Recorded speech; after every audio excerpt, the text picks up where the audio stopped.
Appreciate y'all for tuning in.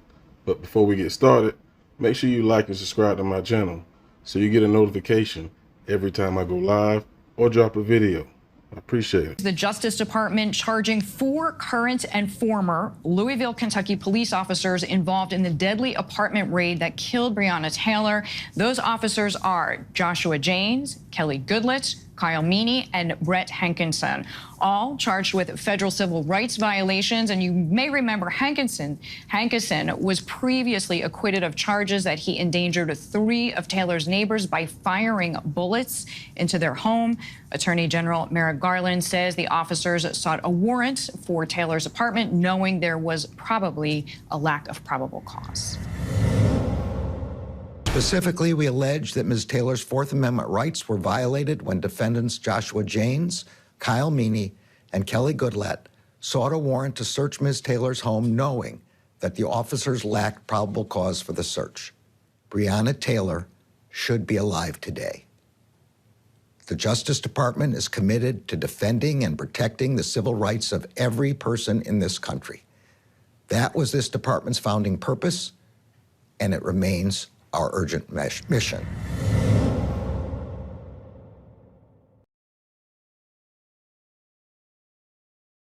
And right now, the attorney for former LMPD officer Kelly Goodlett has announced her intention to plead guilty. Goodlett is one of the 4 current and former officers charged in the Breonna Taylor case.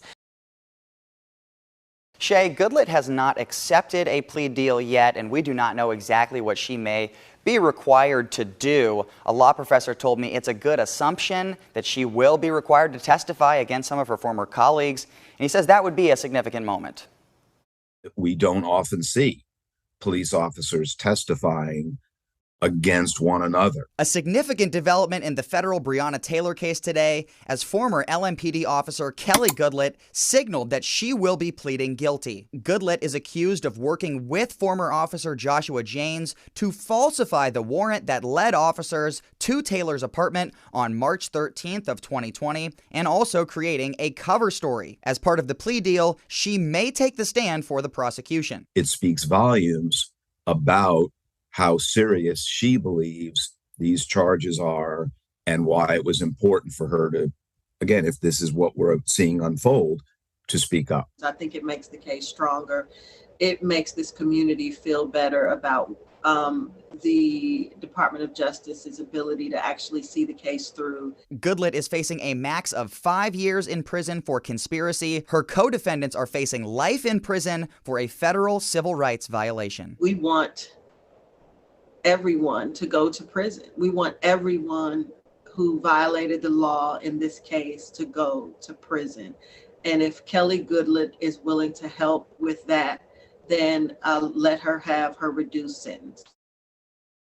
Goodlett's formal plea hearing is set for August 22nd. Some of the conditions that were laid out by the judge for her today is that she cannot communicate with any of the co-defendants in this case, and she did have to hand over her passport.